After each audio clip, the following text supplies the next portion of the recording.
Uh, Erdogan, the president of Turkey, is not aware and responsible at all of any terrorism, of any experienced warrior terrorist instigators. Instigation violates the fundamental law of Romania, and I think of the European Chart too. Sumion and the Mineriad Party politicize them, even though they violate the constitution with their lies, poisonings, show trials, and assassinations of the innocent people of NATO, and by their spying. That is, Zorino Zer painted herself as a singer, sounding rogue and warrior, and sounding like an old warrior influencer, instigator, animator, and also obscene and rogue. Painted herself to look like our former neighbor Irina Tatar, a woman with a daughter looking like the small girl which the Turks put to sing Turtur in a violent and terrorist instigator manner, aggressive manner, children, to instigate to violence, to terrorism, to minerias. And they spy us. They seem to know how the people from Vamaturului, maybe from Vamaturului, put NATO's people to run away, and they violate the constitution with their lies, poisonings. The constitution of Romania forbids the death penalty in courts, in guilty people, not outside the judiciary and outside the legislative, outside of law, by lies and show trials, by gypsies proud of their blood, Ottoman roots, people who invaded the Balkan countries and exploited them by vassalism, and controlled and humiliated them, and yet they have a very good agriculture. They have no excuse for their Ottoman prejudices, which invaded, beat, controlled, and exploit all the Balkan countries. They seem to know how people from Vamaturului run us. NATO and police, the police from Negrești-Oaș, from Satu Mare, from Romania, have no pride, no solutions for transborder crime organizations, associations which sound like terrorism, like terrorist influence, like injuries, like aggression and violence.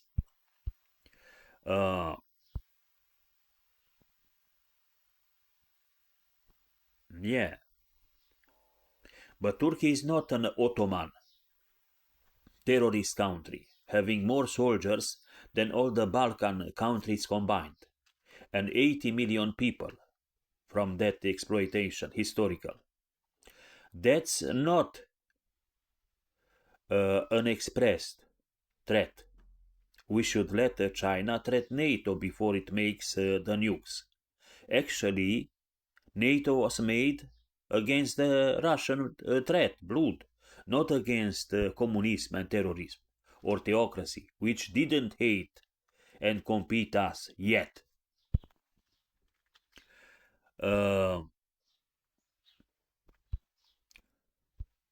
So NATO and police have no pride and solutions for transborder crime organizations and associations, but democracy is rule of law and separation of powers, and we are murdered by proud gypsies on lies and show trials looking like politics.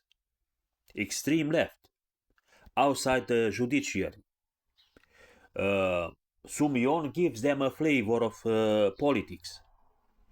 and the police, Turkish police and psychiatry helps then classify acts of legitimate self-defense as murder attempts,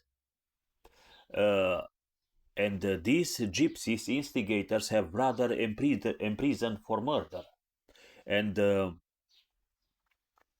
released before the term by politics. So they don't tolerate free speech, these gypsies, Turkish remains, proud terrorist, and think that it's a pride to come from Ottomans who invaded and exploited by vassalism the Balkan countries. They spy and collaborate with external terrorist associations and forces.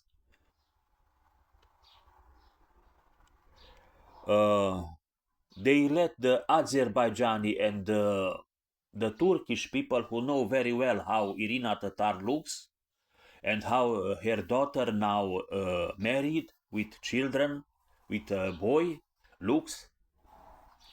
They know our neighbors, they know how we run, they know how they poison and put us, the NATO's people, innocent people, run with great pride for free. And NATO is a politico-military alliance. And the politics of NATO is democracy, full democracy, not terrorist or communist democracy. And yet Turkey is not an Ottoman terrorist country having more soldiers than all the Balkan countries combined, like I told you before. And also 80 million people. Turkey is not a gypsy country. They are a nation, and nations don't die. Nations have memory, nations have history, nations bear their facts. They live more than their individuals. They are responsible.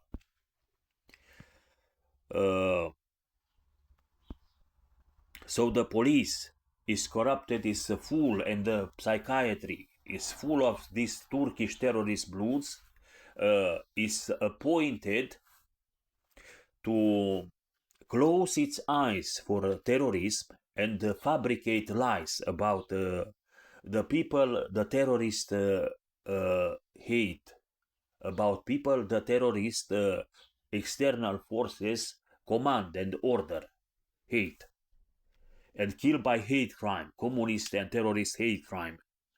They don't fear of NATO, of Rutte, of Hexed, of Shutanovac, of NATO.